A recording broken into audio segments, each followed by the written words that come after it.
함께 걸어가는 그림자. 어디 있니, 윌버트? 바드로 오르카르손 글 그림. 권 로시안 옮김. 진선아이. 그러니까 아프지 마라. 사소한 질문이 나에게 가르쳐 준 것. 해결이 아닌 동행. 그림책 어디 있니, 윌버트는 쥐와 친구 윌버트의 숨바꼭질을 중심으로 펼쳐지는 이야기다. 쥐는 윌버트를 찾기 위해 커다란 이빨을 가진 악어에게 도움을 청한다. 악어는 도와주고 싶지만 윌버트가 보이지 않는다. 쥐가 윌버트를 찾았다고 말하는 순간에도 악어는 끝까지 윌버트를 보지 못한다. 그럼에도 쥐는 윌버트, 악어가 도와줘서 널 찾아냈어 라고 말한다. 대체 악어가 무엇을 도와주었다는 것일까? 쥐가 윌버트를 찾은 그 순간에도 악어는 아무것도 보지 못하고 있었다. 이야기가 끝날 때까지도 악어는 윌버트를 보지 못했다. 그런데 도움을 줬다고 하니 이상할 수밖에. 그러다 문득 다른 생각이 스쳤다. 근데 그게 왜 이상하지? 내가 생각하는 도움이라는 것은 무엇일까? 악어가 꼭 윌버트를 찾아줬어야만 도와줬다고 말할 수 있는 것일까? 아마도 나는 그랬던 것 같다. 어떤 문제가 발생했을 때 그것을 해결해 주는 것만이 도와주는 것이라는 고정관념이 있었던 것 같다. 그래서 아이들의 이야기를 맘 편히 들어줄 수 없었는지도 모르겠다. 답을 줘야 할 것 같고 해결해 줘야만 할 것 같은 무게감에 도망치고 싶었는지도 모르겠다. 그러나 그냥 옆에 있어주는 것만으로도, 함께 그 길을 걸어주는 것만으로도 도움은 충분한 것이었다. 어쩌면 그것이 답을 찾아주는 것보다, 문제를 해결해주는 것보다 더 큰 도움인지도 모르겠다. 보이지 않는 것에 대한 믿음. 왜 숨바꼭질일까? 숨바꼭질은 보이지 않는 것을 찾는 놀이이다. 이 놀이가 가능하기 위해서는 지금 내 눈에는 보이지 않지만 어딘가에 내가 찾는 것이 분명 존재한다는 믿음이 있어야 한다. 우리의 삶도 이와 마찬가지이지 않을까? 지금 내 눈에는 보이지 않지만 언젠가는 내 앞에 그 모습을 드러낼 거라는 믿음. 내가 그것을 꼭 찾아낼 거라는 믿음. 그 믿음이 있어야 한다. 그 믿음의 의지에 살아가는 삶의 여정에 말없이 함께 걸어가주는 악어와 같은 동반자가 있다면 우리의 윌버트는 점점 더 거대해지고 위대해질 것이라 믿는다. 함께 걸어가는 그림자. 내 삶의 숨바꼭질에 나를 초대해줘서 고마워.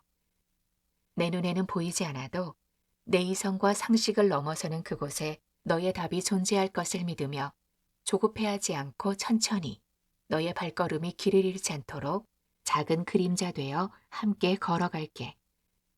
그 길이 어둡고 멀어 보여도 괜찮아. 너의 발걸음 하나하나가 큰 의미를 그려낼 테니까. 참된 질문을 안고 살아가는 삶. 미스 럼피우스. 바버러 쿠니 글 그림. 우미경 옮김. 시공 주니어. 그러니까 아프지 마라. 사소한 질문이 나에게 가르쳐 준 것. 답보다 중요한 건 질문. 그림책 미스 럼피우스는 소녀 앨리스가 고모 할머니 미스 앨리스 럼피우스의 삶을 이야기하는 형식으로 쓰였다. 미스 럼피우스가 어린 시절의 할아버지의 이야기를 들으며 꿈꾸었던 삶, 그 삶의 여정을 그린 잔잔하고 아름다운 이야기다. 저녁이면 앨리스는 할아버지 무릎에 올라앉아서 머나먼 세상 이야기를 들었어요. 할아버지 이야기가 끝나면 앨리스는 나도 어른이 되면 아주 먼 곳에 가볼 거예요. 할머니가 되면 바닷가에 와서 살 거고요. 했대요. 할아버지는 그래, 아주 좋은 생각이다. 얘야, 그런데 네가 해야 할 일이 한 가지 더 있구나. 했어요. 앨리스는 그게 뭔데요? 하고 물었지요. 할아버지는 세상을 좀 더 아름답게 만드는 일이지. 했어요. 앨리스는 알겠어요. 하고 대답했지만 그걸 어떻게 해야 하는지는 몰랐대요. 미스 럼피우스 중. 이 책을 읽으며 나는 이런 질문이 들었다. 세상을 좀 더 아름답게 만드는 일을 어떻게 해야 하는지 모르면서 왜 묻지 않았을까? 어쩌면 어떻게 세상을 아름답게 만들어야 할지 몰랐기에 그 질문을 안고 살아가는 삶이었기에 미스 럼피우스의 삶이 비현실적으로 느껴질 만큼 아름다웠던 것은 아니었을까? 어떻게 하면 세상을 좀 더 아름답게 만들 수 있을까? 어떻게 하면 좀 더 좋은 엄마가 될 수 있을까? 어떻게 하면 좀 더 가치 있는 삶을 살 수 있을까? 참된 질문을 안고 살아가는 삶이 아름답다. 그런 존재 하나하나가 어우러진 세상이 아름답다. 우리가 던져야 할 질문들. 사자는 사료를 먹지 않아 라는 그림책에서 반려동물을 키우고 싶어 하는 클레망스에게 부모님이 개도 안 돼, 고양이도 안 돼 라고 말하자 클레망스는 개도 아니고 고양이도 아닌 사자를 집으로 데려왔다. 자신이 데리고 온 사자에 의해 친구들과 많은 사람이 죽어가지만 클레망스는 개의치 않았다. 왜 저러지? 왜 저렇게 외면하고 있지? 왜 나 몰라라 하는 거지? 그런데 그것이 과연 클레망스 혼자만의 모습일까? 지구온난화, 교권 침해, 학교 폭력, 데이트 폭력 등등등 현 우리 사회의 심각성을 알리는 사건 사고들이 매일매일 언론을 타고 돌지만 그것이 나의 일이라고, 나의 현실이라고 느끼는 사람은 얼마나 있을까? 사자와 노는 동안 골칫거리도 걱정거리도 모두 새까맣게 잊었다는 말처럼 우리가 정말 신경 써야 하고 걱정해야 하지만 돈과 편리함이라는 커다란 사자와 노느라 새까맣게 잊고 사는 것은 무엇일까? 제일 불쌍한 건 사자야. 이제 먹을 게 사료밖에 없으니까 라는 말이 제일 불쌍한 건 아이들이야.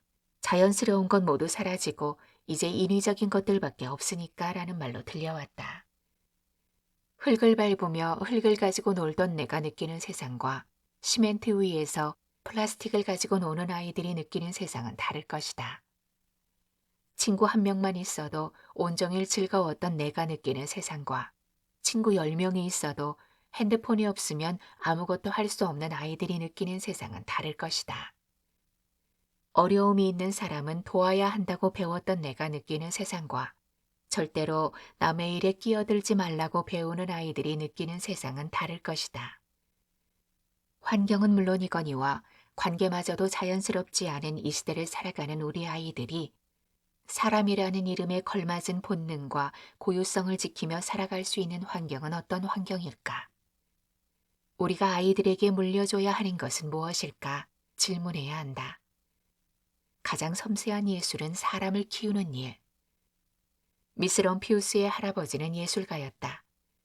예술가라는 말에서 낭만과 자유와 고집스러움이 느껴진다.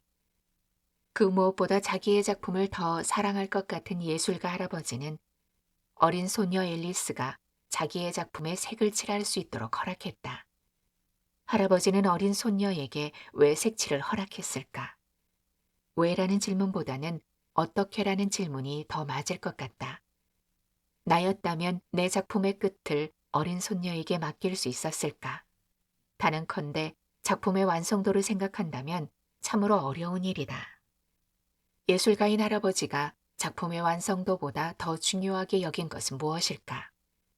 할아버지와 어깨를 나란히 하며 작품을 완성한 어린 손녀가 느꼈을 뿌듯함과 성취감. 어쩌면 할아버지에게 가장 귀하고 가치 있는 예술은 한 사람을 아름답게 키워내는 일이었으며 세상을 좀 더 아름답게 만드는 일 또한 사람을 아름답게 키워내는 일이었을 것이다. 미스 럼피우스가 꽃으로 세상을 더 아름답게 만든 것처럼 우리 아이들이 꽃보다 아름다운 존재가 되어 세상에 널리 퍼지는 것만큼 아름다운 일이 또 있을까? 혼자가 아닌 삶, 함께 피워내는 아름다움.